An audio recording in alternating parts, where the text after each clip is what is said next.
I have a question for the audience.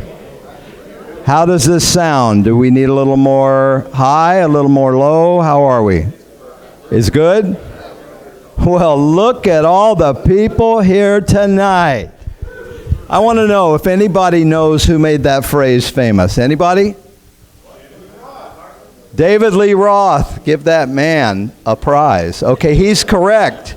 And I will tell you a secret about David Lee Roth that you probably don't know, but I won't tell you that just yet.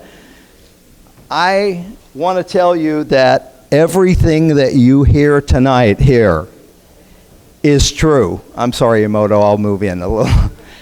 Everything that I'm going to tell you, all these stories are going to seem unbelievable, but they are all true, except for one. I am going to tell you a lie. It's a good story, like Gabriel Iglesias says. It was funny, but it is a lie. And I want you to see if you can pick out the lie in all the stories. And I can tell you that you are basically going to want to say, oh, that one's got to be, that stuff. That's got to be a lie. That can't be true. But you're going to be wrong. You're going to say, that's unbelievable. And I can't believe it. But let's play the game. How's that sound? Okay? And you'll have to bear with me. I'll try not to keep the microphone too far from my face, if I can. But I want to ask you guys, well, for instance, I'd like to tell you that I loved every minute of my 50 years in this community, industry, whatever you want to call it. But that probably wouldn't be true either. When I put the glass back on the game and it fails after the guy puts the coin in it, 5 minutes later, I didn't love that part. But the stories that you're going to hear are primarily, I'm referring to my notes here, are primarily about two locations. One called Noah's Arcade in La Mirada, California, started in 1975, and Family Fun Arcade, also known as FFA. Oh, I see. We have some alumni here. I see. And it was had a 38-year run, and it went through every decade and every single era and phase that you could have imagined. We started with Pong and pinball and air hockey, and we moved all the way through all of the waves that the industry, gave us. So I want to tell you that you're going to hear, and by the way, just in case you hadn't noticed, I've never done this, so I might be a little bit nervous, okay? Heckling is encouraged. Only throw fresh fruit if you don't mind, because, I'm on that no wax fruit diet, so if you don't mind. You're going to hear a lot of phrases, like off to the races, and boom and bust. And that's what this industry has, and my experience has been. It's been, way up here, and then way down here, and everything in between. So I'm going to start off a little bit and say that when I talk to you about things that are unbelievable, I'm going to give you a little bit of an example here. There are phrases that few people can say, and I'm going to throw a couple out, and you guys tell me what you think. Here's a phrase. I put my ape in a duffel bag and boarded the plane with everyone else, and no one knew. Sounds pretty unbelievable, huh? Happened at the Oakland airport. Yes. Bill Graham asked me what was in my leather bag, and I said nothing, and he said, I want to see nothing. And he saw my ape. Yes, it was an ape, a gibbon ape. And he said, no, you can't get him in to see Humble Pie and the Grateful Dead. So I took him to the car, and I watched Humble Pie and the Grateful Dead, okay? Another one. I'm going to give you phrases. They're all true. Robert Plant showed up at my door at my apartment with a stack of records. And I gave him a his first bootleg album, Great White Wonder by Bob Dylan. Yes, all true. Sat on my floor and played guitar, okay? This is one that's just really, you guys are really going to be chomping at the bit to say, that's the lie, that's got to be the lie. I sold Mick Fleetwood his balls. You guys want to ponder that for a second? Look at the Rumors album cover. It's Stevie Nicks, Mick Fleetwood standing like this, and there's just something dangling from his, yeah. Well, they were South American bolas. They're wooden balls with little leather straps attached to them, and yes, we sold those to him. So, the other thing that's going to be shocking to you, and probably unbelievable, is that I, presumably, and I'm qualifying it so that I keep with the truth, I presumably was responsible for putting Captain Fantastic in the White House. Sounds unbelievable, huh? And those are phrases that not many people can say. Another one, Sam Stern was in my living room playing a brand new bow and arrow and asked to see the inside of it. Yes, all true. One last thing, and then we'll get on with things. Something not many people can say. I have a Captain Fantastic that I've had for 46 years, and it's never been played. Yes, I still have it. So, I want to tell you that the theme here is to some extent going to be connecting the dots. You know how do you connect the dots to make a complete picture? Everybody's paint by numbers or whatever, something like that. Well, this is going to be about connecting the dots, and you'll see what I mean. 1 second, I'm going to have a quick drink.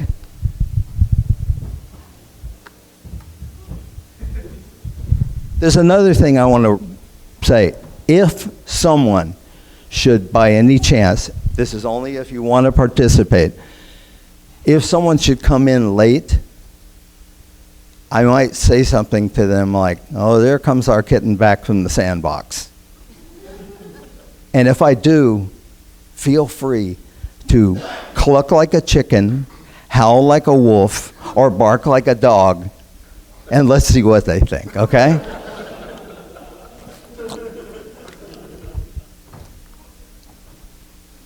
So, pardon my notes.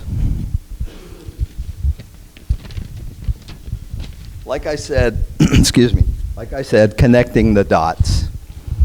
One of the things that I say a lot, people ask me, where'd you grow up?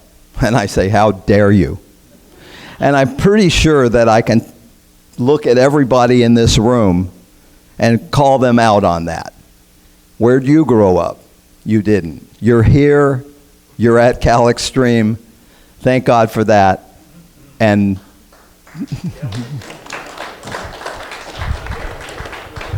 I see we're in agreement. So what you're going to hear is a lot of history, my history. This is the life I lived. This is the experiences that I had. And I hope that you will be entertained, and I hope that you will be informed, and I hope you will enjoy. So, I was born in 1949 in Memphis, Tennessee. Yes, I'm 73 years old. I think that's 150 in operator years, isn't it? Or arcade years, yeah. So, at 9 years old, I used to walk to St. Michael's School in Memphis. And on the way to school, there was a gas station that had a kiosk sort of thing. It was a metal building that housed the vending machines. And it had a diamond plate floor, which was hinged almost like a lift gate. And one day I just dropped a dime, and of course I wanted it back. So I lifted the hinged part of it, and lo and behold, I made a collection. There was a bunch of coins down there. So that was my beginning in the coin op business at 9 years old, right? So my first pinball memory that I can count on, Memphis, Tennessee, home of Elvis. there's a place called Katz's Drugstore, K-A-T-Z, and it's where Elvis played his first show on the back of a flatbed truck. I used to go there to buy Jimmy Reed records and Dave Brubeck records for my older brother, or I'd go with him.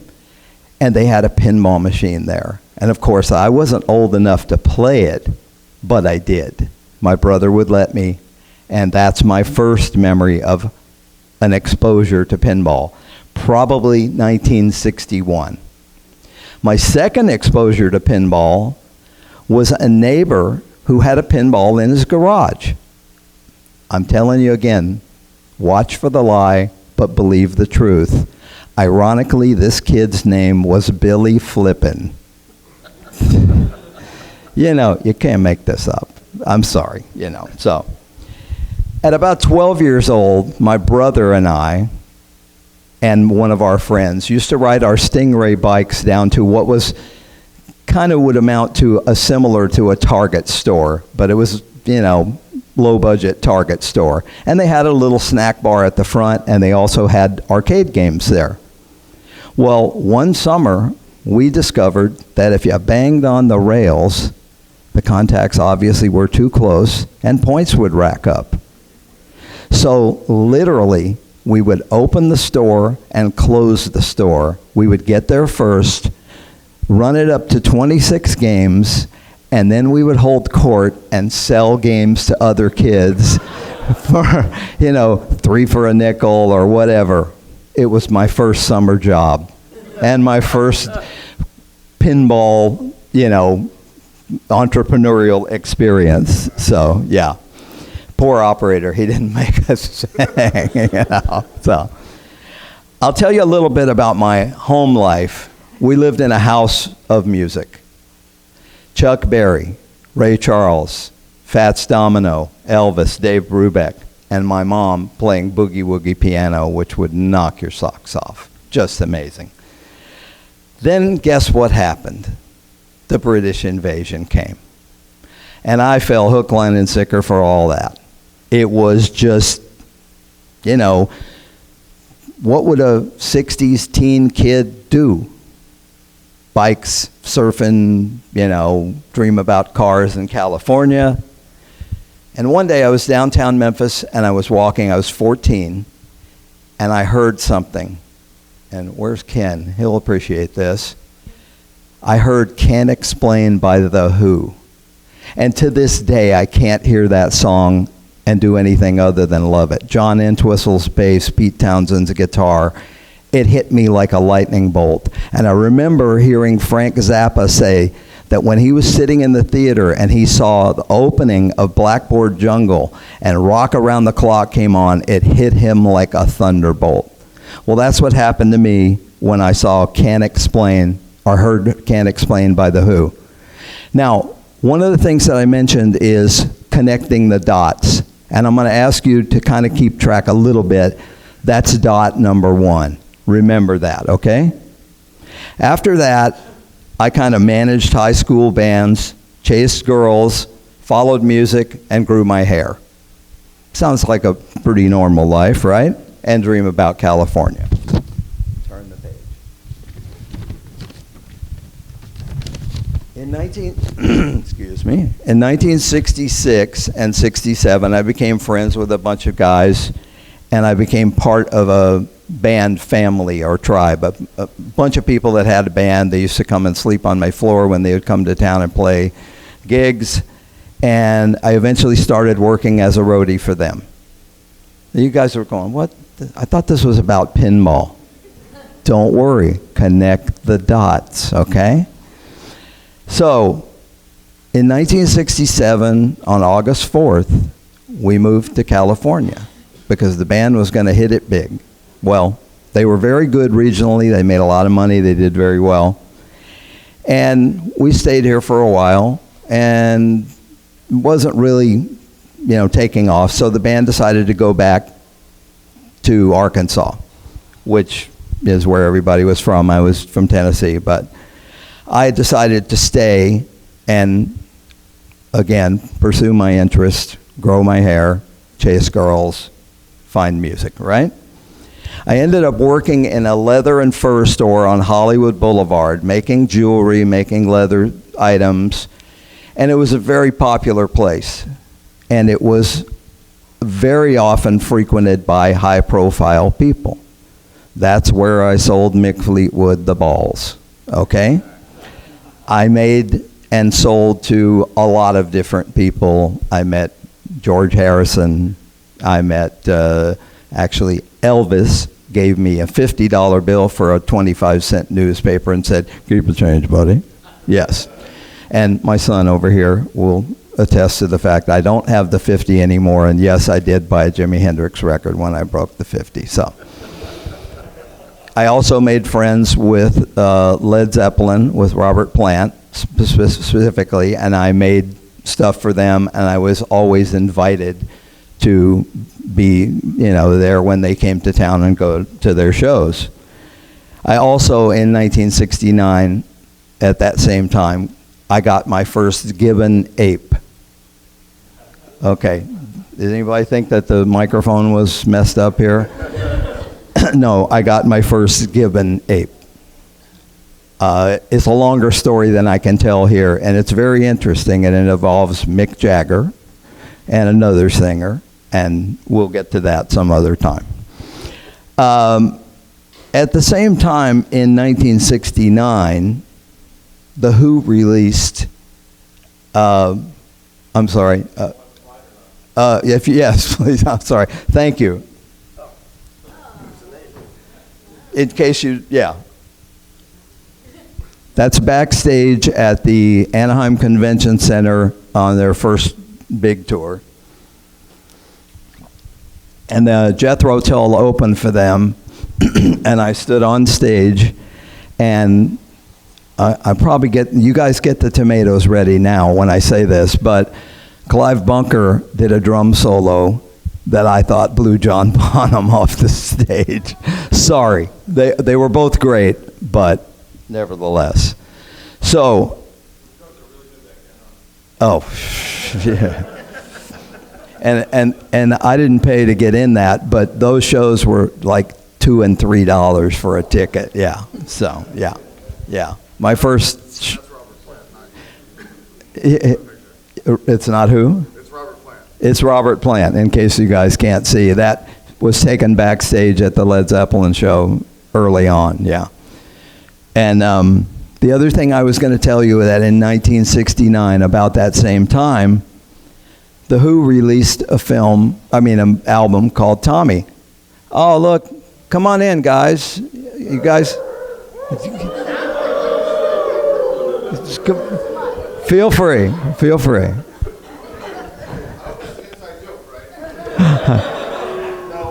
It's what we call a corporal joke, Private. So if you know what I mean. So, again, The Who released Tommy. Later that year, I went to the Rolling Stones free concert at Altamont with my ape, and I went to Bill Graham's Fillmore with my ape. Yeah, you guys are really late. I'm sorry, And that's not an inside joke, but... I flew home to Burbank with him in a duffel bag. And there's a lot more to that story that I won't go there. So, the show's only 2 days, right? So, yeah. Okay.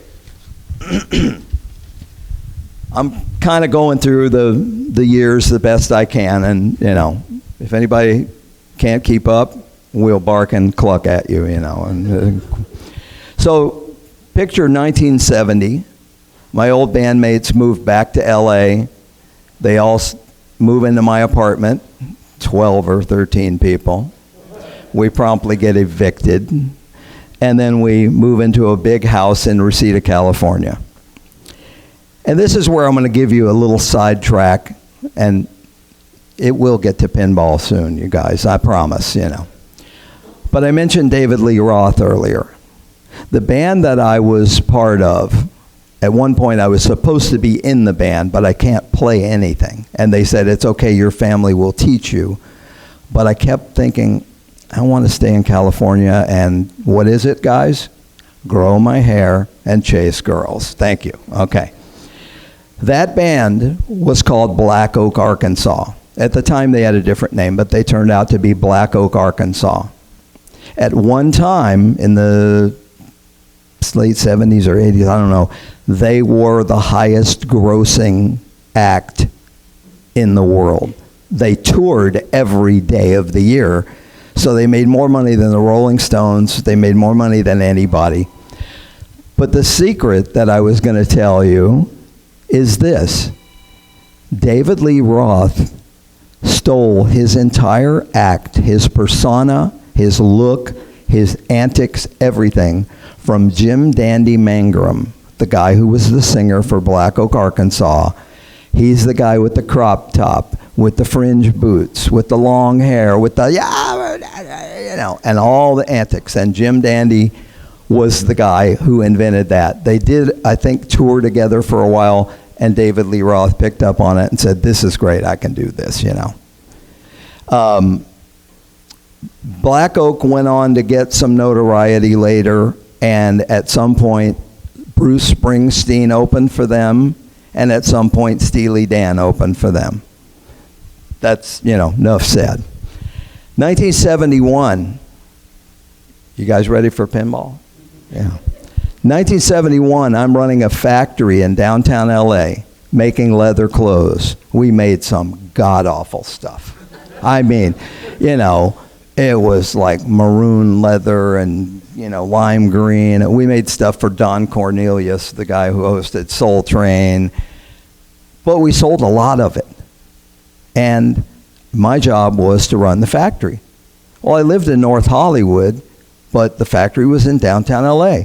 So I took a bus every morning down to downtown LA and to the bus station terminal on Main Street.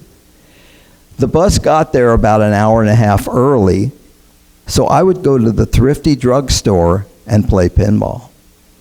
Spanish Eyes and Space Time. And I was really pissed off when they took out Space Time and put in Swinger. Sorry, okay?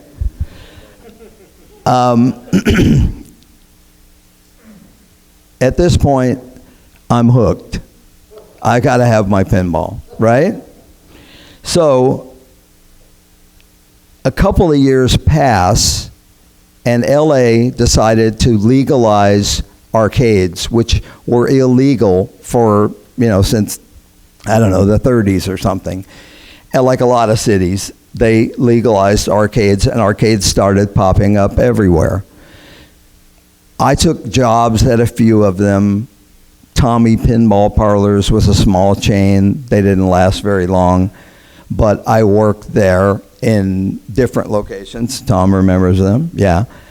And then I got introduced to some people who had a place in Granada Hills, California.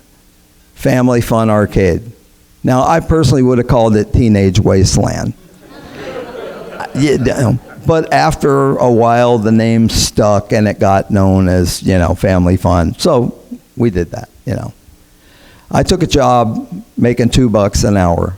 Give and change, kick ass, take names. I would start my shift and sweep up cigarette butts. And I would be barely finished by the end of my shift sweeping up cigarette butts. Yeah, it was a different time. At that same time, around 73, 74, I bought my first pinball of my own. A Royal Guard, Gottlieb Royal Guard with no back glass. I still have it. I love Royal Guard. I become a partner about a year later, and the place starts to improve, largely due to the fact that I start tuning the games and paying attention, and I eventually banned smoking, thank God, So, excuse me, they didn't tell me about this, Any questions? No questions. Thank you. Appreciate it. Okay. So in the early days, as you know, it was Pong, Space Race, air hockey, and mechanical arcade games. Excuse me. Do I keep doing this? And do you guys keep? All right, good. At one point, our building, yeah, you made that up. Our building was 100 feet deep and 30 feet wide. And at one point, we had 31 pinballs down one wall. We were the Baskin Robbins of pinball, you know. So, but, you know, games like King Cool, Orbit, Jack in the Box, El Toro, Roadrunner, blah, blah, blah. I start learning to fix games, and as I got better, I started running service outside with another guy, and we would go at 7 a.m. and hit the liquor store and three of us down a pint of apricot brandy and then go try to fix stuff. And we didn't know what the hell we were doing, but we had a hell of a time, and we did fix stuff, so Castle golf places and stuff like that. So this is where it gets kind of grim, and some people with a weak stomach might not like to hear this. I know I didn't, okay? It's 1975. And in the movie Tommy, Ken Russell's version of the movie Tommy, the disciples revolt from Tommy, right? I don't know if you remember this scene. I'm sitting in the theater, the dark theater. My hero, Peter Townsend, the guy whose music I've been following for all of my whatever years, he wrote this, and I loved Pinball Wizard, and I loved Tommy. And those disciples, let's call them, they start to revolt. And what's the first thing they do? The bastards take a crucifix and they smash a Royal Guard back glass. I sat up in the theater and said, Pete, what the hell did I do to you? I hate that glass. Fortunately, I eventually got a back glass. Yeah, I have one, yeah. 1975, if you don't mind. We're offered an opportunity, me and the partners that own Family Fun. They're building this place called the La Mirada Mall. And they say, would you like to put an arcade in there? We look at it, we say yes. We form a partnership and a corporation, and the name, Noah's Arcade, Arkade. Now, a lot has been said about that, so I'm going to kind of clear up some things here. Everybody here knows probably about Noah's Arcade in Wayne's World, the movie. Okay, I'm not claiming anything here. I'll let you draw your own conclusions, and you can't really know. But my brother was friends with Penelope Spheris, who directed the film. He used to tell stories about crazy stuff that went on, excuse me, at the arcade. Did she lift the name for the Wayne's World? I have no idea. I don't think we'll ever know. But I'm going to tell you the origin of the name. Somebody suggested that maybe they called it Noah's Arcade because they used to buy two of everything. Pretty good, but not it. My business partner had gone to Lion Country Safari, and they had a little game room called Noah's Arcade. And he said, great, let's use it, you know. Yeah, it worked out, So they're building the mall, and we had a few glitches. A guy who was tiling hung his work light on a sprinkler. Didn't end well. Yeah, thank God for vacuums that can suck water out of conduit in the floor, you know. In the place, which was about 3,650 square feet, we had in the back corner of it, or the back section of it, we had a deck, a second level. And you'd step up 3 steps, and they had this deck. Well, they put this ledger on it. And I came in, and I went, well, that's great. That's like 5 feet tall. My games are 5 feet 6. A guy gets a circular saw out, and, just that's it. Make adjustments. That's what I can say. So we're sourcing 100 games for this place. And we're compiling everything and getting it ready. And it's 1975, remember this. We buy a game for $10,000 in 1975. Anybody want to name that game? Close, but I sold you the control box for it. Indy 800. So the day they delivered it, it has, if you remember it, it has these 4 poles that hold up the canopy that goes over it. They went to put the canopy on it, and they shorted the wires, and smoke just pouring out of it. Yeah. Fortunately, everything was fixable. We fixed it, and it went gangbusters, shall we say. Some of the games that I remember from that time were a game called Touch Me, which is basically Simon. Boop, boop, boop, boop, boop, boop, boop, boop. Oh, God, I hated that game. All day long. Boop, boop, boop, boop, boop, boop. It cost us, I don't know, $300. Made a bloody fortune. And if anybody saw Eric's Monte Carlo out here, the little, tilting thing, we had that one too. It was another cheapie. I think it was about $600, and we made a lot of money with that. So, but I want to tell you, excuse me.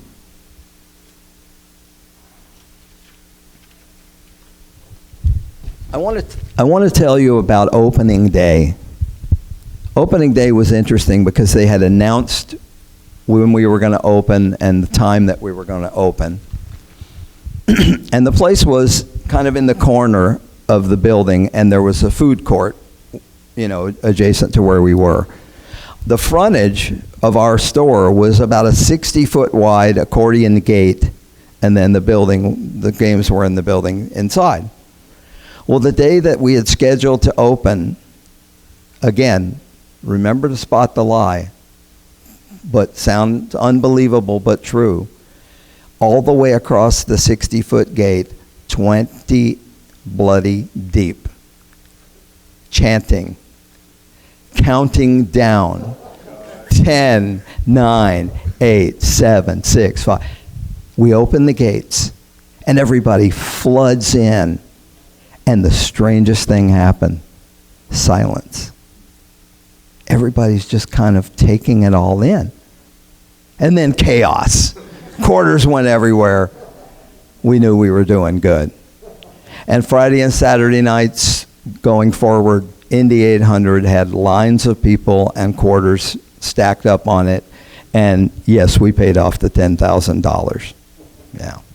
Noah's Arcade had a really good run. We actually ran about 13 years, and you'll hear about the end of it. But I'm going to jump to 1975, and I went to my distributor on a Friday afternoon, and I picked up a Williams Little Chief, and it was supposed to go to Noah's Arcade, and I put it in my little Datsun pickup with the camper shell on it, and I went back to the valley, and I got a call from a friend of mine. She was Keith Moon's secretary, and she said, Keith is out of town, and he said it's okay, so I'm throwing a party tonight. And I want you to come, and all my friends from the band that, were my friends, we're going to be there, and we're going to have a party at Keith Moon's house. Does everybody not know who Keith Moon is? Anybody? Keith Moon was the drummer for The Who. Well-known maniac. Absolutely just a wild man.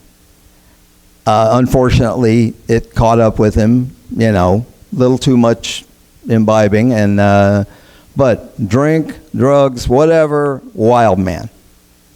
So I said, oh, well, I just picked up a pinball machine. Would you like me to bring it to the party? And she said, of course.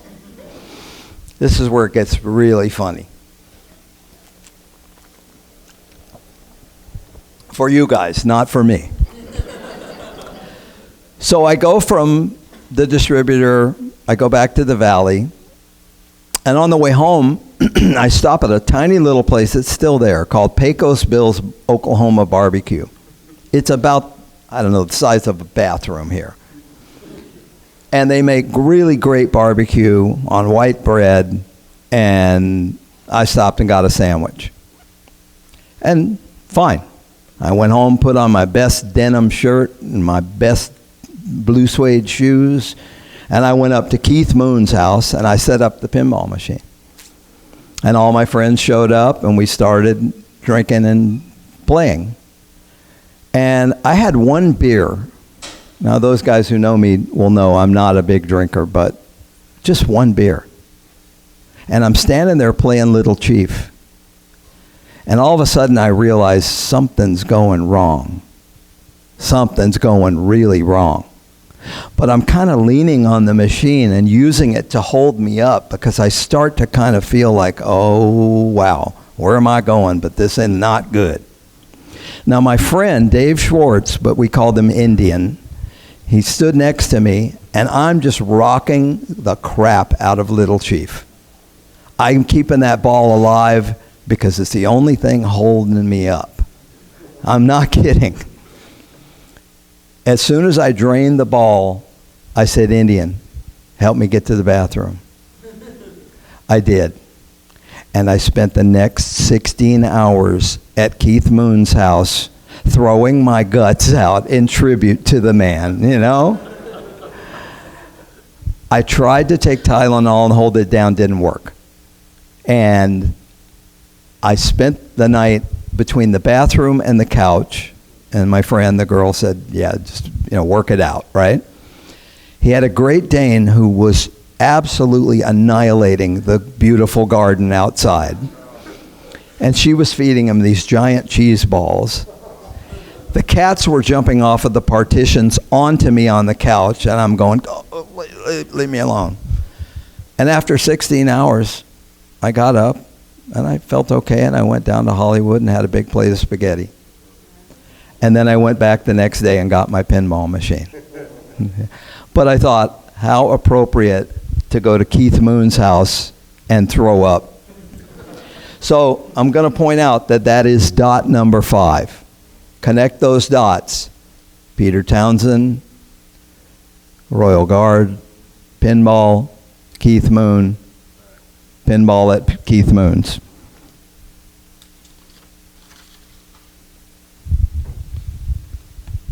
So, I'm going to have to speed it up, aren't I? Because we're talking 50 years, but I want to tell you guys some stuff, okay? Another little story that's connected to pinball and music, because my life is all about music, and you got to know that. In March of 1976, Eric Clapton was recording an album at a place called Shangri-La. It was a studio owned by the band.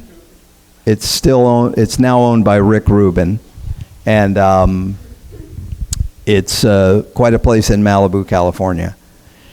They asked me for a pinball machine, so I took them Sheriff because it's Eric Clapton. I shot the Sheriff, right? We set it up, and they've got a foosball table, and a bunch of guys come in, and I think, you guys want to? They're all like, want to play? And I'm like, yeah, I can hold my own. I can play.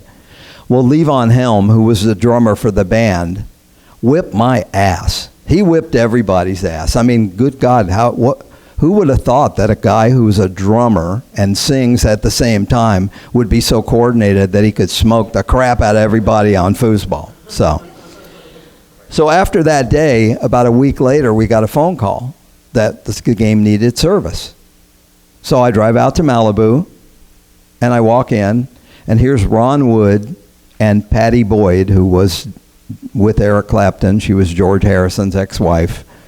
He had stolen her. And they're on the couch, and I said, I'm told that the game's got a problem. He said, it's the flippers. The flippers, mate, check the flippers. So I go over to the game, and I reset it, and I hit the flippers, and I go, the hell is this? There's peanut butter all over the flipper buttons. And they fall off the couch laughing, and they say to me, April Fools! They called me out just for that. It was fun, Did you charge them? Yeah, of course, but it was funny. Yeah, so. Okay, 1976. Don't ask me why, but I bought 15 Captain Fantastics. Sound like a big shot, huh? I was just a guy at a little house in North Hollywood. But I had thought, man, if somebody put away a fireball and waited, that would be cool. So I bought 15 Captain Fantastics, advance automatic sales up in San Francisco, sold them to me cheaper than my local distributor, so I bought them. And got them shipped down. And I put 5 we started to use, and 10 of them I put away. Now, whoops. Boy, how did I get that far? Okay. I just put that batch away and then went back about my business. Now, in 1977, I just want to give you a quick, there was a game called Starship One. I don't know if you know it, but video game. And at the end of the game, it would read out, "Sensors detect another coin in your pocket. Please play again." Now, I'm told that game has an Easter egg that if you know the code, it'll say, "Hi, Ron," and that was the programmer or something. So I'm going to try to jump through a couple things and, see how it goes. But 1978, as we all know, all hell broke loose. I mean, it was Atari football, quarters stacked up all across it forever. Space Invaders, asteroids, fire truck, and Astro everything. Everything was an Astro. It didn't matter what it was. So, and I'm going to use the phrase "off to the races," if you know what I mean. It was a hell of a time, and places that had the games were just on fire. So, around 1978 or 1979, I got a call from a friend, and they said, or someone I knew referred me to someone, and they said, "I'm having a very special house guest, and he's really into pinball, and I want something special for him." So I sent the guy a few pictures of some Gottliebs and some nice stuff that I had, and he said, yeah, it's okay, but it's a really special guest. And I said, well, I've got Captain Fantastic still in the box. Now I had some distributors kind of pick off 2 and 3 and 4, and I was actually down to 2 left. And I said, I'll sell you one of those if you want. And he said, okay, here's the address, Beverly Hills. I knew that the wife of the people there was the daughter of Lou Wasserman, the president of Universal at the time. Her husband was a banker. I didn't know who the guest was.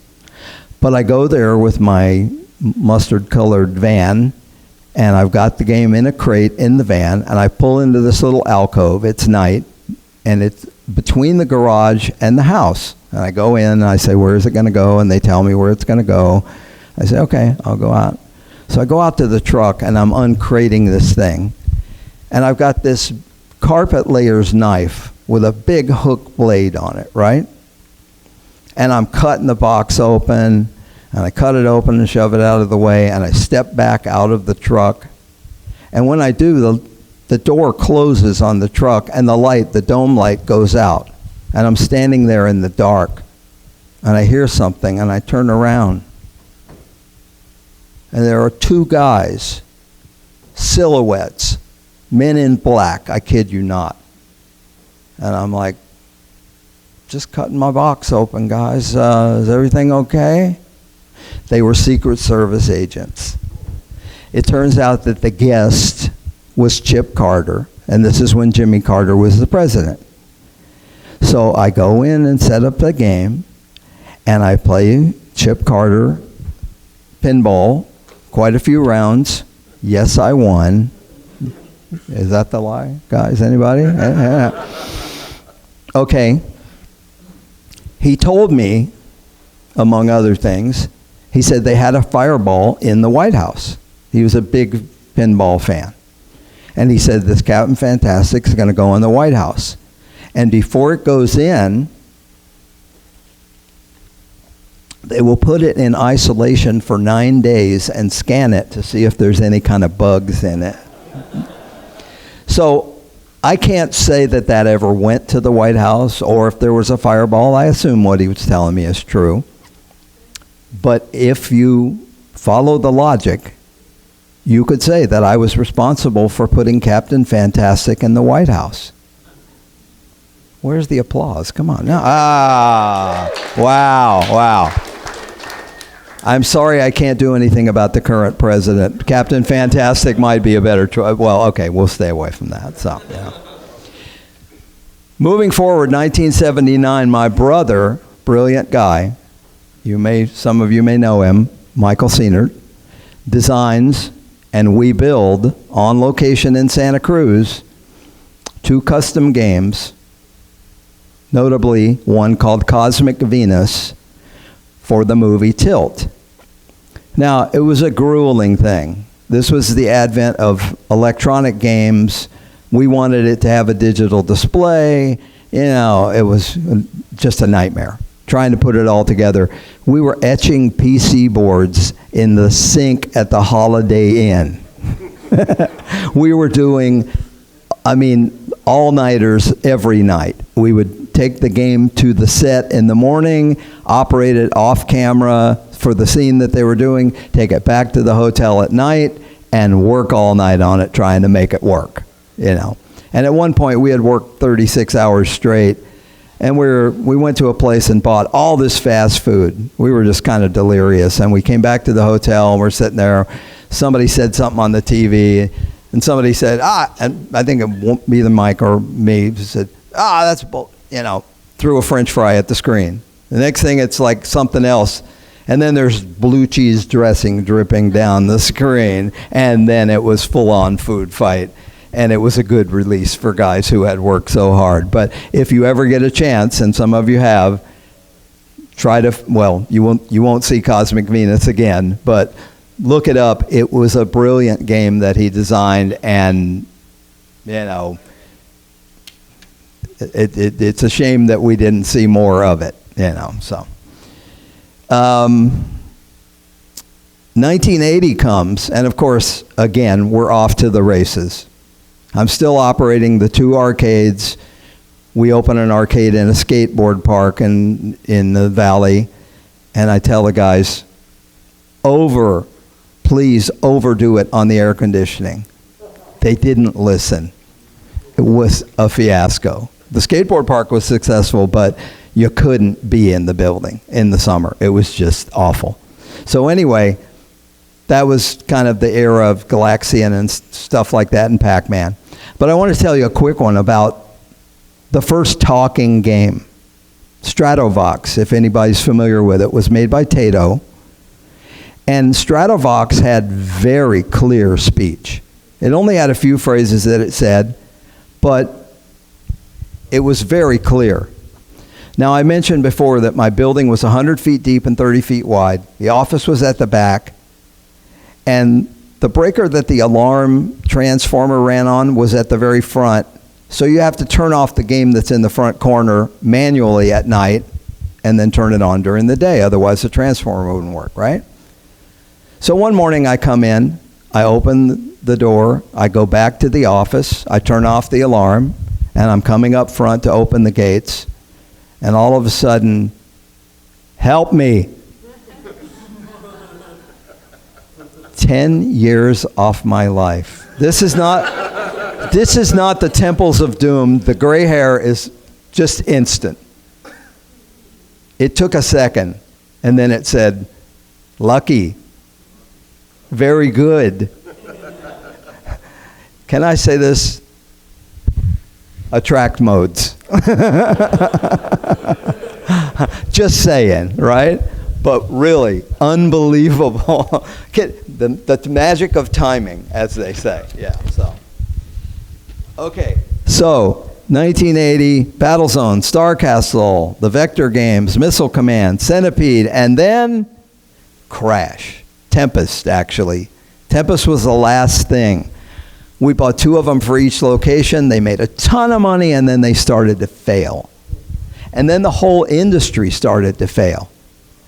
There was an article, I think it was in Inc. magazine, I don't remember for sure, but it said that the worldwide gross dollars of the video game industry were $8 billion, bigger than the movie and record industries combined. The following year, they said if we reached 350 million, it would be a good year. So a lot of people took a bath. I took a shower, but yeah, we survived. We hung on. And we made it through to 1983, and it was Dragon's Lair.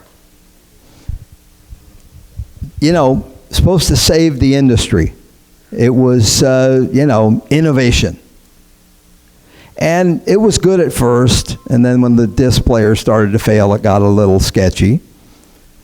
And at one point, the income started to go down, so I started a rumor that there was a secret room. And if you made just the right moves, you could get into that secret room that no one had ever seen. And the income came back. I'll probably burn in hell for that, but I don't like cold weather anyway, so I'll be all right. Yeah, if you know what I mean. Another one, 1983 or 84, I think. I got a call from somebody. They wanted to shoot a TV show in my place. I don't know if anybody remembers, there was a spin-off of Dallas called Knots Landing. Okay, so we said yes, and they came, and they put a canopy over the whole front of the building, and they did all kinds of unnecessary but studio-type stuff. And, oh, hi, guys, the sandbox is open still? Make yourselves comfortable. Come on in. So anyway, Knots Landing crew comes in, and they set up the whole thing, and they shoot a few scenes, and it was funny because the guy's meeting a guy who's a spy, and the guy's worried about what he can hear, and he says, the arcade is secure. Yeah, we can have a conversation in here. It's okay. So we're watching all this go on, and the producer or whoever comes over to me and says, what we'd like to do is we'd like you to put on the jacket that our actor is wearing and his wristwatch, and we'll shoot over your shoulder, and we want you to play the game. But they won't know that it's you. Never mind that the wristband is so loose on me, it's like to fall off, right? So the game is Star Wars, upright Star Wars. And we set up the scene, and we're ready to go, and I start the game, and I'm playing, and I'm going down the channel, and I'm shooting. And then I die. And the whole crew breaks out in raucous applause. I mean, they just, standing ovation, wow! They didn't notice that I missed the shot with the portal down the hole and blow up the Death Star. So I was like, oh, okay. That proves television shows are fake. Yeah. Reality and continuity don't count. So at this point, I am still commuting to La Mirada and back. I have no love for the 5 freeway. If anybody in LA knows the 405, it's called 405 because it takes you 4 or 5 hours to get to the next exit. But the 5 freeway is similar and brutal. I would often take my helper with me, and we would do all-nighters and, just murder, but I was the driver. And my helper would fall asleep on the way home. Well, I just couldn't stand that. So I'd reach over and slap the shit out of him, and when he woke up, I'd say, what, are you having a bad dream or something? Spot the lie, folks. Celebrate the truth. Again, Noah's Arcade is still going very well, and Sega decides that they would like to put what their version of Chuck E. Cheese is in our center. PJ Pizzazz, it was called. They had locations around, similar to Chuck E. Cheese. But what they didn't realize, and what the mall people didn't realize or didn't care, was that we had an exclusive in our lease. My partner was a very shrewd guy, and he put that in there. We're the only guys who can have an arcade in here. Don't you put an arcade in there. So they did. They tried. And before they got it built, we sued them. And they sued us, and we sued them, and, you know, the whole thing. And eventually we won, but we couldn't, you know, they annihilated us with the deep pockets. They could just keep, you know, filing and everything. So going forward, we continued for a while, and things were going okay. It was 1985, and if we all know, there was Band-Aid and there was We Are the World. Well, one night, the night that they did the We Are the World session, Bob Geldof, who was friends with one of my friends, showed up at my place because he heard that we were planning on having a benefit concert to raise money for the cause. And I remember him saying to me, I told him, I'm having trouble getting people to commit to come to our thing. And we had built a stage on top of air hockey tables. You know, we're going to have bands play and give away prizes and blah, blah, blah. And he goes, just effing say they're coming. They'll be too embarrassed not to come. I said, you can do that. You're Bob Geldof. I can't do that. But we did have a successful event. We raised, I don't know how many thousands of dollars, and Bernie Taupin was there, and I was pretty impressed with that. So 1986, excuse me.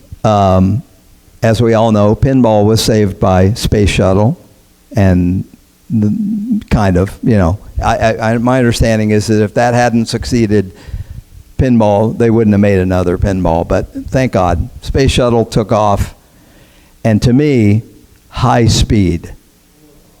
That was just, that you know, here you go again with the lightning bolt, right? So we had a building in our parking lot at Family Fun in Granada Hills that had been an Akron store, and all of a sudden they decided to put a Circuit City in there. So they built the Circuit City, and they were going to have a grand opening, and me, being the lunatic that I was, I decided to take a 10-foot foldable, or, you know, frame Stewart film screen that I had. I had bought it at a defunct PJ Pizzazz auction. Yeah, there is some justice. And a projector on the roof of the building. And I ran a cable down to a camera, and I zoomed in on the big red flashing light on top of high speed. So when you drove into our parking lot, you saw a 10-foot red flashing light that looked like the building. And the Circuit City guys, we're out in the parking lot, and Circuit City guys came over and they go, the hell are you guys doing? And I said, advertising. Yeah. It was like it is now. It was all about having fun, you know. And I hope that's what it is for you as well. So, 1987. Really, I call it the kit era. You know, Black Tiger, Rastan, Rygar, my favorite, Akari Warriors. And there was the battle between kits and dedicateds. Of course, manufacturers wanted us to eat their firewood, buy a dedicated. I've got 40 of these cabinets sitting. Why can't I just buy the kit and put it in there? Well, you know, needless to say, that was not going down well with them. But it was a great era, and if anybody was there, they'll remember Double Dragon. Again, I'm going to use the phrase, off to the races. We really were surprised. I got the game in. I came back a few hours later. They had finished it. I thought, oh, God, this is going to be a dog. The thing just, it was a monster. It was unbelievable. I'll also point out that that's the year that Street Fighter I came out. It didn't make a big splash, but it was good, and it was good enough.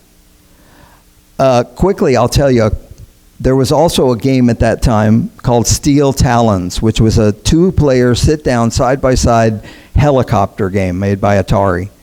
You'd sit in these things, and I had an interesting conversation about picking up the book. I went to a trade show, and I was talking to a friend of mine who worked for Atari, Jerry Momota, a guy that you guys should all look into. He was a product manager, and he kept Cyberball and many other games on track and made them the games that they are. Great guy. Anyway, he and Mary Fujihara, who was the vice president of sales for Atari at the time, were standing there talking, and I knew them, and I went over, and I said, whose idea was it to put a centipede-style cash box in that game where you've got to sit down in the game, watch out for the partition or you'll hit your head, reach down into the cabinet in the bottom of it, and pull that box out when it's full of coins? That thing weighs a ton. And they both looked at me like, you poor thing. You're complaining that you're having trouble pulling the box out because it's full of coins. I think they had the idea that I was full of something else. But, excuse me one second.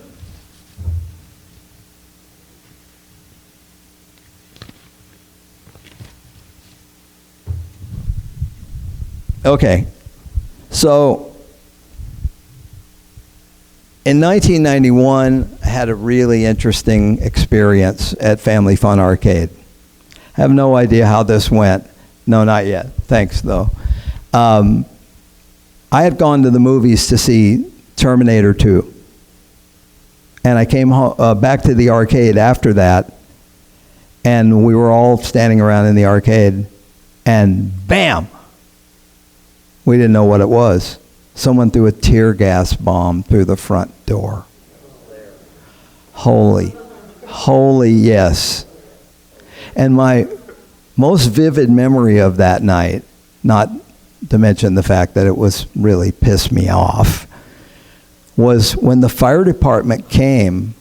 Now, I had just been to see Terminator 2, and I remembered a line from the movie where the guy says, tear gas, they're tear gassing us. And he says, don't rub your eyes, it makes it worse. Well, guess what the fire captain did right when he walked in the door? I had to turn around and go, you didn't see the movie, did you, Captain? So, yeah. Okay, so 1991, other than the tear gas bomb, and we had to rip out the carpet, and, that was fun. It was kind of the conversion cabinet and bigger screens. I was always obsessed with bigger screens. I could, I took a Sega Hang-On and laid it down on the floor, and you would sit on it, straddle it like a motorcycle, pulled the panel up like this, and put it up on a big screen. But the conversion was terrible, so we never got anywhere with that. 1988, they decided to redevelop the mall at Noah's Arcade, and we were forced to close. We fought them, and but it wasn't going anywhere. And here's another story, not good for the faint of heart. I had a game called Fire Truck. Everybody knows the one that's out there? Well, when it was time to clear the place out, we had a few games left over, and we weren't sure what we were going to do with them. And Fire Truck was one. The back half of it was laying on its back, and I stood up on the platform, and I took a cinder block over the top of my head, and I threw it straight at the monitor 5 times. And then the cinder block shattered. Okay? So finally, I took a softball-sized chunk, and boom, it did. So closed Noah's Arcade, and then I started to concentrate on Family Fun.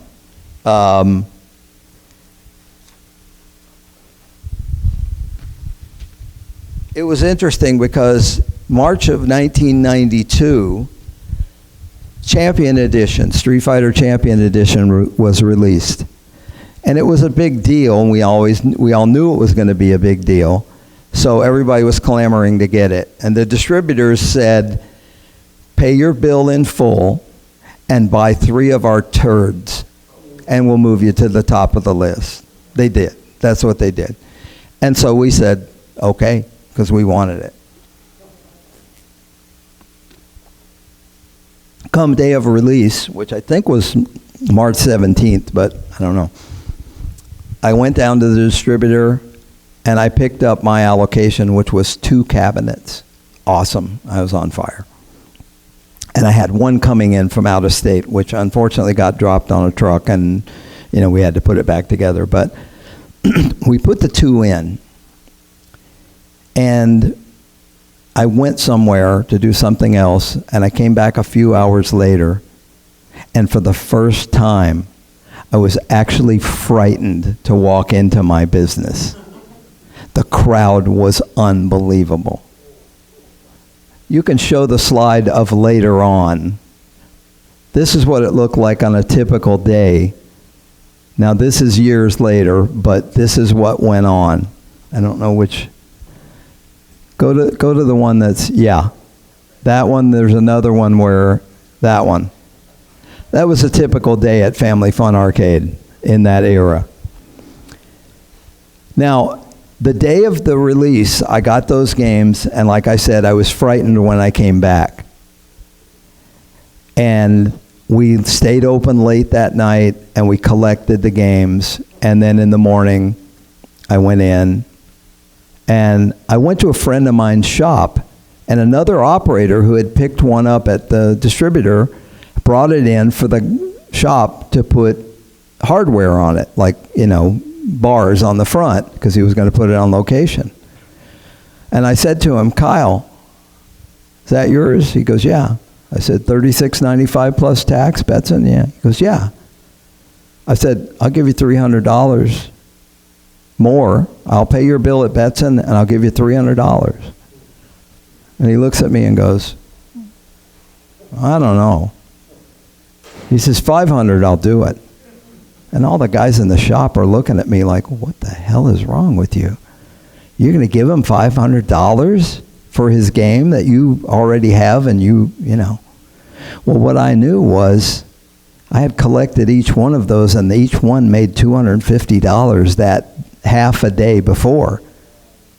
So I was taking a shot, and if they got another shipment the next day, I'm a dumbass.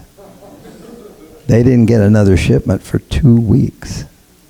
Kyle begged me every day to sell it back to him, $700, $800. I said, I can't take it out. They'll lynch me. So needless to say, Champion Edition became a thing for us, and we were quite happy with it. Unfortunately, Champion Edition exploded, but then so did Los Angeles. Right then, I think it was April, we had only had the game for a little while. Riots. Burning down buildings, robbing banks, and we didn't know what the hell's going to go on. We closed. And we pulled PC boards out of 36 games in the arcade and hid them because we just didn't know what was going to happen. We had to, so. We did survive that, and things started going well.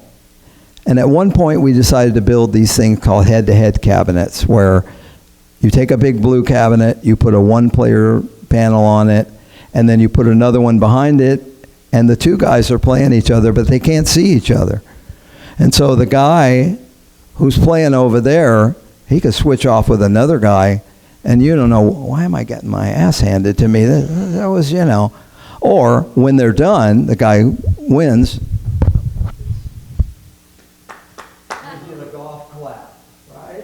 And the other guy goes, control, So yeah, there was a little trash talking going on, but it was generally friendly. So we just kept expanding that. And at one point we had, 13 Champion Editions and 11 Street Fighter 2s all in a less than 100-piece arcade, 3,000 square feet. And as you see, again, this is later, this is, but they were all getting played. So unfortunately for us, pinball started to take a back seat. And at one point in our history, we didn't even have pinball. We had no pinball in the building. But it was the choice that we made. Let's see, I can work on this thing 4 days out of the week. I can get $60 out of the coin box. I pay $3,000 for it. Or I can go buy another Street Fighter board, and all I got to do is fix joysticks and buttons. And it'll make $400 a week or more. Yes, that was, the choice.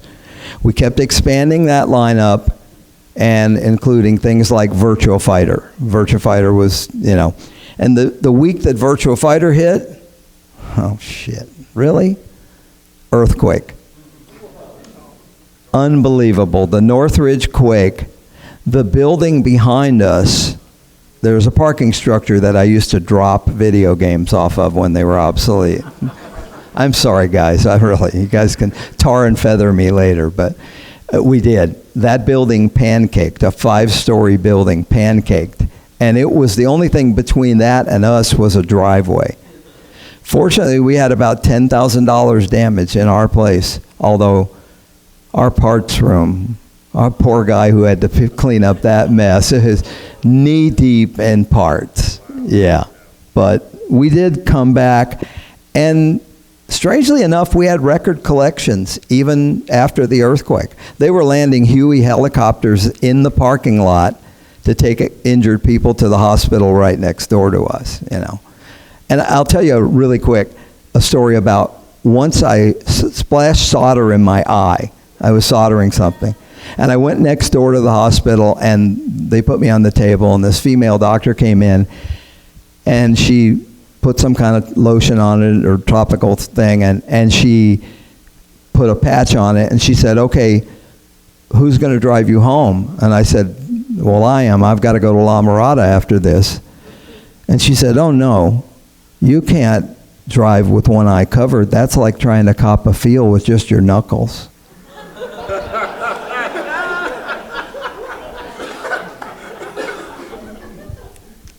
Okay, I'm going to tell you for the guys who are guessing, that's true. That's not it. I was as taken aback as you are. Yeah, it was something else. So, going forward again, and remember, this is my history. This is what happened to me. And the 1994, we're talking Daytona. Oh my God, off the charts. And then Killer Instinct, and then Tekken, and Bust-A-Move, and Virtua Cop, and then the Alpha series for Street Fighter. So we were doing great. Things were going, and we were solid. No, wasn't order the Mercedes every week, but we were making our payments. 1996, I have a kid. Yeah. He's great. I love him. He's, don't tell him. Don't tell him. Wow. Do I have to now say the disclaimer? There were 2 lies? No. Oh, I'm sorry. Yeah. No. I took a bit of time off because I had a kid, and I love being dad. That was good. Yeah. It's just it. That was the era of Cruisin' and Rush the Rock. And we were one of the locations that had the WaveNet. I don't know if you've ever heard of it, but they came and installed a T1 line in our location, dedicated T1 line at their expense. And we had already had Rush the Rock for, a year or something by then. And they installed the T1 line, they networked the games, and there were locations around the country that were on the WaveNet, and you could play against people, wherever. There was a guy that we knew was in the Bay Area, and his name on screen was Bus Driver, and he kicked everybody's butt. He was so good at it, yeah. But I thought, really, who's going to care about playing against some guy in, Possum Fart, Indiana or something, you know. But strangely enough, I went and played the game, and I love Rush of the Rock. It's a beautiful game. And I was excited by the fact that I was playing against a guy who was way away from me, and I couldn't explain it, but now we all know what where that went. So, and I just want to mention another game that's an oddball that for you guys I had an experience with. It was a game called GTI Club by Konami. You're racing Mini Coopers, and they're actually kind of slow in the game. But if you code in properly on that game, you change all the Mini Coopers to Doberman Pinschers. I love that game. We got to get that here at the show sometime. So at that point, I don't know if you all know, next weekend is EVO, the tournament in Las Vegas. That's the fighting game tournament, and that began that year. Kind of a smaller beginning, but that's the year it began. And for us, it was DDR. DDR came on. And we ended up buying DDR, and then we decided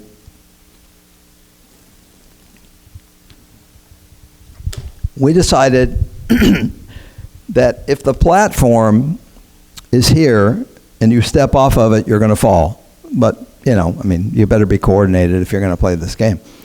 But we built platforms around the platforms, so it was level, and then we carpeted them.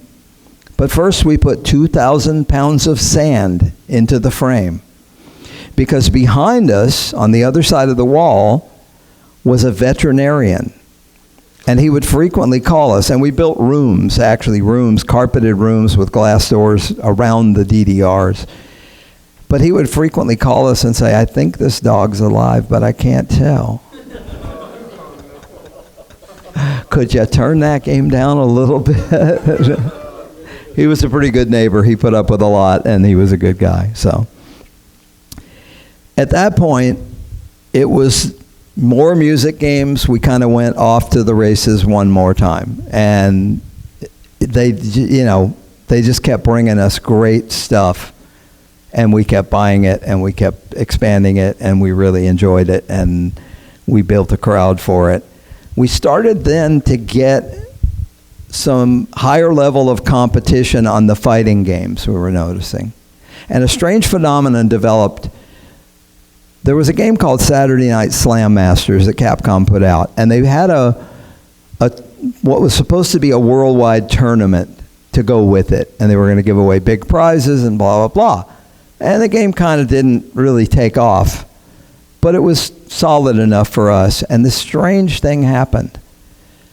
A group of guys in our arcade got hooked on the game and started having tournaments, self-regulating tournaments. They would do the bracket and everything. They would do the money. We didn't do anything. They just did it themselves, and they would go to other arcades and recruit people and bring them back to our place. And we're like, okay, absolutely, why not? So at that point, we're no longer family fun. We're Teenage Wasteland and Street Fighter. Watch your back. It's like, if you want to get schooled, come and play against our guys. They're really starting to come on strong. Now we had, like I said, 100 feet wide, 30 feet deep. Down the middle, we had back-to-back those head-to-head cabinets, and on the sides we had driving games and all that. And the rule was that if you were working, an employee, don't play a game, do your work, give change, run the snack bar, whatever. Well, this was pretty early. There were no there was no on your phone and network and all that. But I had cameras in the place. Just keep an eye on things, And I found some very expensive and very primitive things that were like modems that you could use. So I would sit at home and pull up the camera, and the guys all knew that I had cameras, But one day I'm sitting there and I'm looking at the screen. I go, damn, Isaiah's playing Street Fighter right up by the front door. That's against the rules, and he knows it. He's a good employee. He still calls me like every holiday, So I pick up the phone and I dial up the arcade. And he runs to the back of the office, 100 feet, picks up the phone, and I hang up. So he runs back to his game because he doesn't want it to time out on him. And I pick up the phone and I dial the place up. Family Fun Arcade, and I hang up.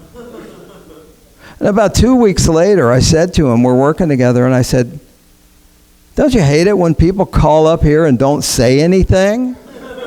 God, that pisses me off. Who would do that? I said, you idiot. I had you doing laps.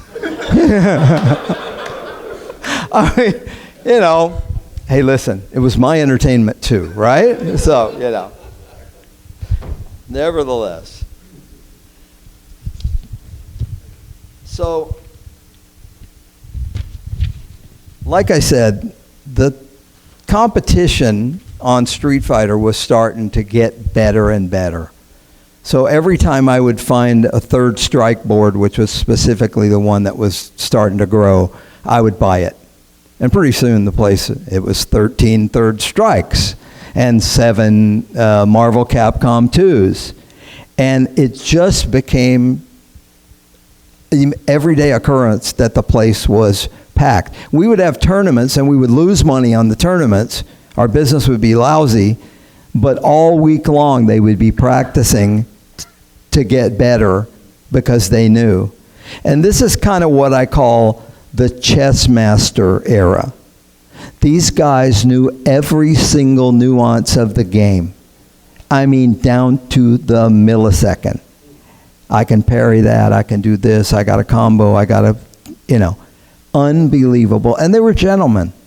They would, a guy would slaughter somebody, and the other guy would come over and go, show me that move, man, what did you do? That was just amazing. So at that point, Evo, the tournament that's next weekend, got bigger, and we started hosting tournaments for qualifying for Evo. And then we started hosting tournaments to qualify for Super Battle Opera in Japan. And we sponsored teams for many years. We would send a whole team to Japan to compete, and of course, they would get their asses handed to them, even though they were the best. And I kid you not, I've had people, someone recently wrote something somewhere, he said, I've played around the world, and I get instant cred for having played at Family Fun Arcade. And it's, it's a testament to those players that they built that competition, and they were, world-class players. So, I don't know, okay. I don't remember what year it was, but at one point I was diagnosed with a pretty serious illness. And I, found out from my doctor what I needed to do, and I undertook the treatment. It lasted about 6 months, and it was pretty nasty. But the interesting thing about it is that it was a program where I had to, I don't know, I don't want to get into details, but basically I had to take a hardcore medication that made me sick all the time. And they told me at the end of it, by the way, I was completely clear after that, and I'm, happy to say, thank you, He said that there's a side effect of the medication that you were on. And I thought, okay, that's fine. And another friend of mine had a similar thing, and he said, yeah, I had a side effect too. And it was a strange side effect. They said, it causes people to be compulsive buyers. Well, one of my friends, the guy, he went out and bought $700 worth of shirts at Nordstrom. And he went home, and his wife was like, what is wrong with you? And they said, well, it was the medication. I don't know if that's, Well, I had a similar side effect. Only I bought arcades. When I recovered, I thought, all right, now I'm going to get back to work and get busy. And my landlord was he was one of those.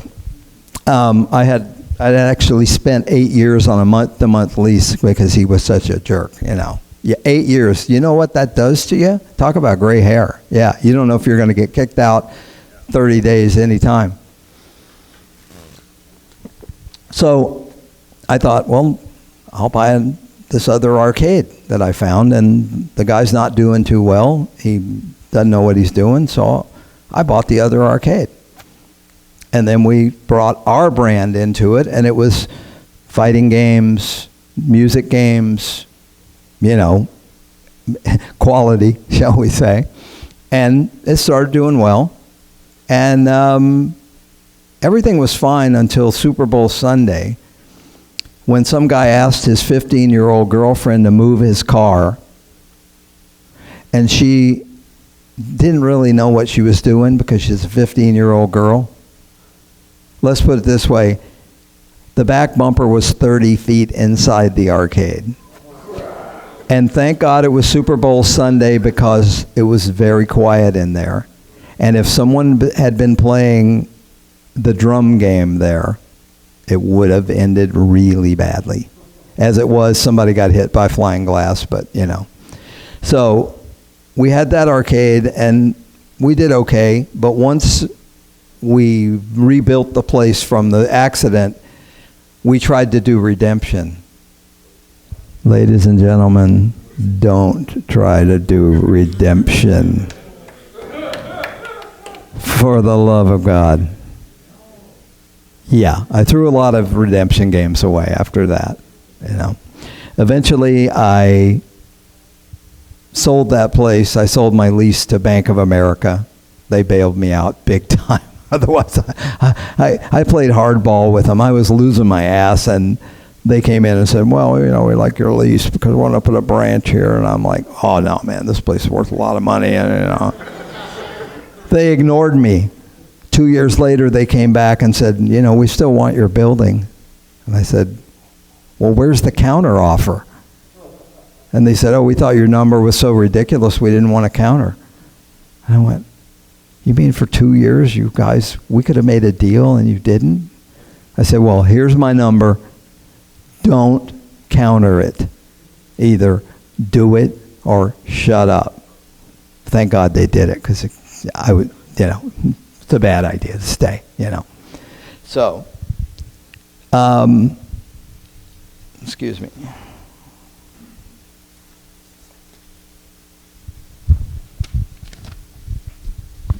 Did I mention pinball yet? Hey, I didn't say this was about pinball. Yeah. Okay. Yeah, I'm going to skip a couple of things, but basically everything is still just rocking and rolling with the music games. It's an era of driving games. We're talking about Maximum Tune and Initial D and all that. And at one point, I'm diagnosed with prostate cancer. Yeah, no, this is not a GoFundMe or anything, but, you know. I have surgery, and it's successful, and yes, you know, I'm fine. Everything is good. And, of course, I've beat another life-threatening disease. What should I do after that? I'm not going to Disneyland. Buy another arcade. So I did. I bought a couple. I bought Japan Arcade in Little Tokyo, and I bought Super Arcade in Walnut. And they struggled for a while. And we kept family fun going, and at that point, we were putting in candy cabinets. I don't know if you're familiar, but, you know, Japanese sit-down cabinets, not cocktails, but, you know, we filled the place with them. And here we are again, off to the races, as I say. And it went well, and, excuse me.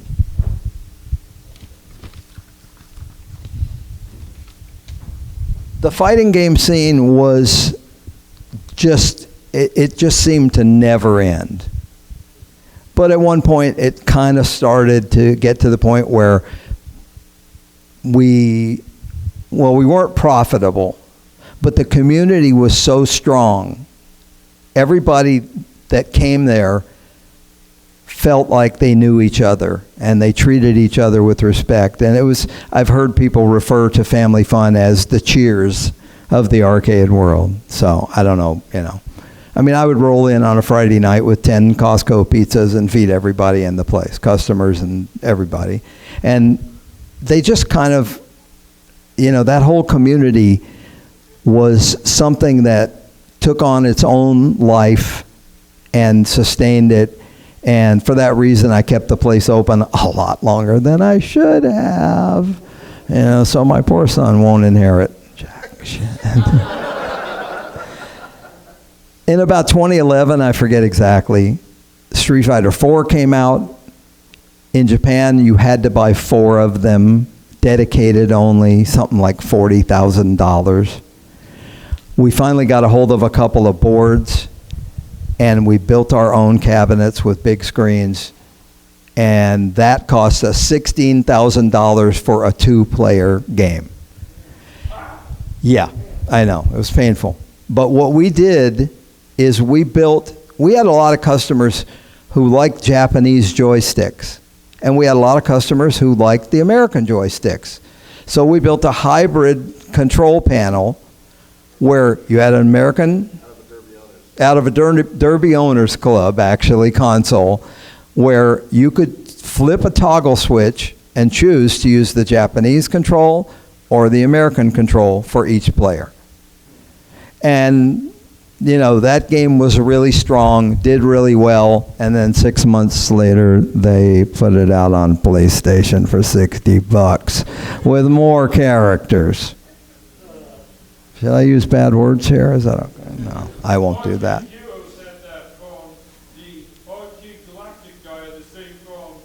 Yeah, they've done that with way too many things, so, At one point, I'm running 3 arcades simultaneously, and I'm commuting between the 3 of them 60 miles apart, and it starts to take a toll on me. They're not profitable. And in 2012, my last option on the lease, my last 5-year option runs out, and the landlord says, "Oh, great. I'd like a 40% increase." And I said, "So would I." Yeah. So we finally had to bite the bullet, and Family Fun, after its 38-year run, closed at the end of 2012. And the LA Times put a full-page article in their calendar section. We closed on New Year's Eve. And the community came out huge. As a matter of fact, we had a big tournament, to kind of a send-off tournament. Well, that didn't go well either, because the police came and said, "Your building is not rated for 1,000 people." And I said, "Okay, but it's like, this is it." And we're, and the guy says, we went back and forth, and the guy says, "I'm going to put you in handcuffs." You were looking for the lie, okay? No. He said, "I'm going to put you in handcuffs." I don't know what they would be charging me with, but he said, "Get these people out of here." And if you go on YouTube, you can see that I stand up on the counter in the building and tell everybody, "Look, I love you guys. I thank you for coming here and, supporting. But they're going to put me in handcuffs. Go figure. So get the hell out of here, please, if you don't mind." There's a video of it somewhere on YouTube, and it was my last hurrah, and so we closed at Family Fun in 2012, and then I won't tell the story about how one of my employees got me sued for $300,000 at the other place, but we closed that one in 2013, and I breathed sort of a sigh of relief, but not completely. Do I miss it? Sometimes. Do I go home most nights and watch the news and see that some guy in a coffee place got sued because his apricots were facing the wrong way on the shelf and somebody was offended by it?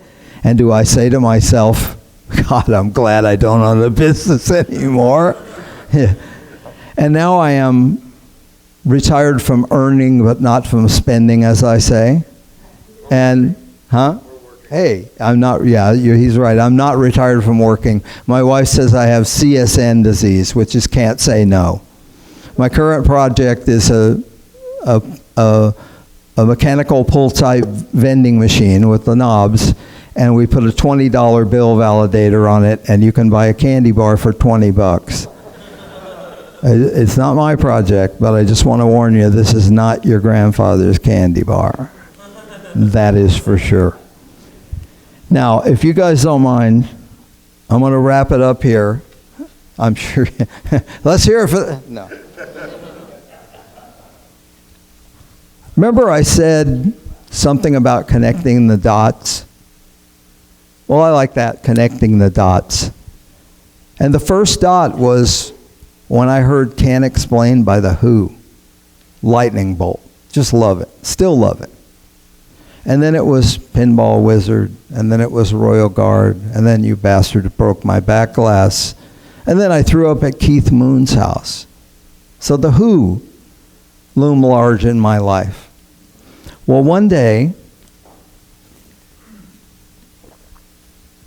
a few years ago, I was visiting my good friend and our esteemed colleague who's in the room, the wonderful, talented, you can hide if you want, Mr. Wade Krause. Yes, please give respect, because this man is just absolutely, an asset.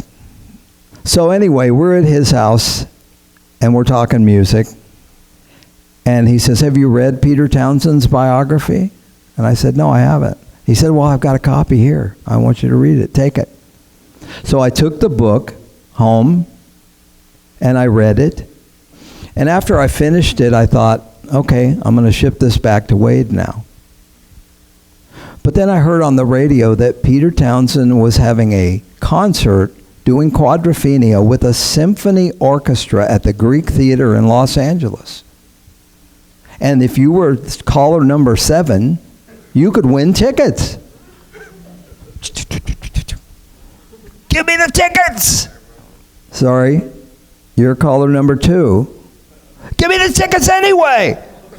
Sorry, hang up and call back. Give me the tickets! She says, okay. I don't know, maybe nobody else called, right? So I got tickets to see Quadrophenia at the Greek Theater. And my son and I go, and I thought, what the hell? I'll just take the book with me. Why not? Well, guess what? I managed to meet Pete Townshend's manager. And I talked to him and said, Can't Explain, Lightning Bolt, Pinball, Royal Guard. I said, I love the guy. I said, you think you could get him to sign it? He says, well, he just went upstairs to go to sleep. He likes to take a nap before the show. And I said, you know what? Take the book. If I never see you again, it's worth a try. He comes back. He's got the book. He says, yeah, I talked to him. I got it signed. And I turned to his guitar technician who was standing there, Pete Townshend's the guitar technician, and I said, what do you think are the chances that Steve here just went up there and signed it himself? And the guy says, let me see the book. He takes the book and he goes, no, that's Pete's signature. So I mailed it back to Wade with a note that said, some asshole wrote his name in your book. Sorry. And that, folks, is the final dot. The final dot to the chain. I would like to say one more thing. I want to thank Ken and TJ and Mark and all the people, Imoto, Scott, everybody. And I want to encourage you guys, like I did when I closed my place. This is something, it's a community. This is what was built by everybody and the mutual love of what? I mean, good God. Are we so lucky? I don't think I could sell shoes or be a mechanic or, you know, a cook. Oh, God, I would not be a cook, you know. Yeah. We are so lucky to be involved in this, celebrated every day. And John Cassidy, my good friend, made the point that ours is the best hobby because you can go to a car show. You can't even sit in their cars. You certainly can't drive them, but you can play our pinballs at our show. So I want to tell you guys, go to the shows, encourage your friends to go to the shows, support locations, support the Pacific Pinball Museum, support the Pinball Hall of Fame, support, if you're in Los Angeles, go to Ace Gogi, go to, you know, whatever place it is, go to Indisc, go to Game Lab out in Riverside. Am I missing anybody? I'm sure I'm... Where? Free Gold Watch. Okay. There's a million places. And just by the way, if you're in Los Angeles, there's a place called Valley Relics Museum. Look it up, Valley Relics. It's in Van Nuys, California. And we donated the sign from Family Fun Arcade, also known as Teenage Wasteland, to the Valley Relics Museum. We have it up on the wall in there, right under the original Palomino Club sign, which is, you know, yeah. We also have, I do a lot of volunteer work. My son works there for them. They have the Volkswagen bus from Fast Times at Ridgemont High, and people try every day to sneak into it and smoke weed. They have one. Yeah. Once. Yeah. We have a full arcade setup in there, some Initial Ds, some pinball, some Street Fighters, everything's on free play, but Valley Relics, you know. But again, please support these shows, and that's basically it. Thank you for being the community that we are. And yeah.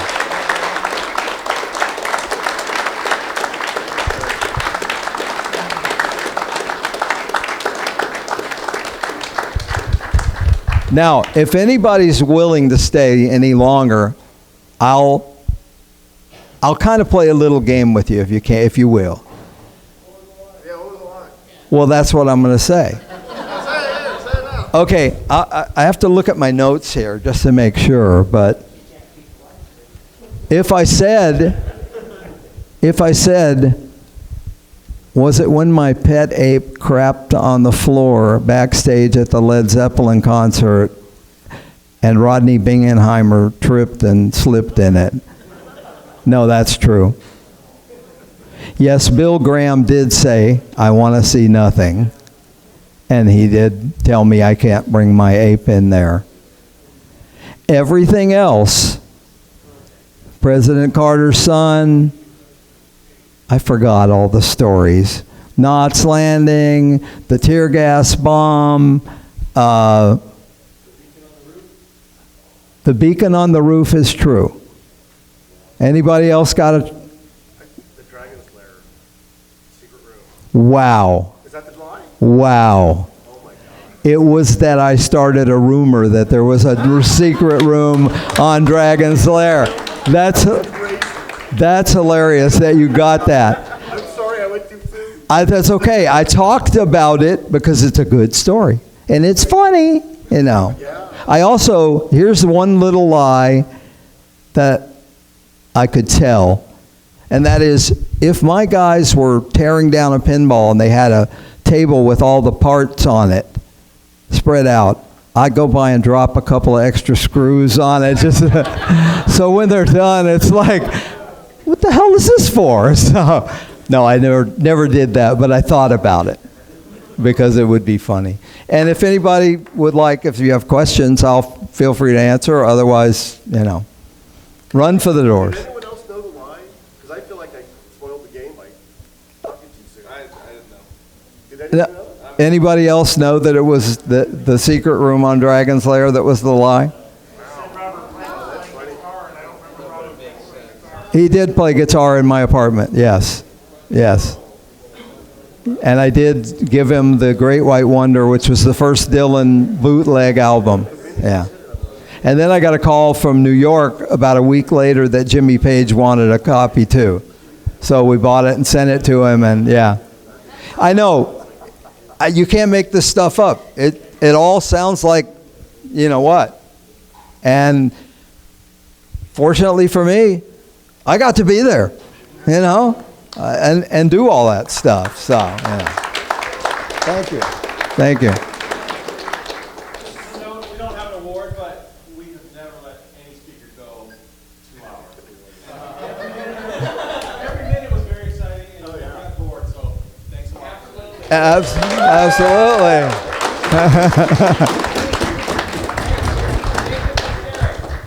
I thought he was going to say 25 years, you're the longest speaker.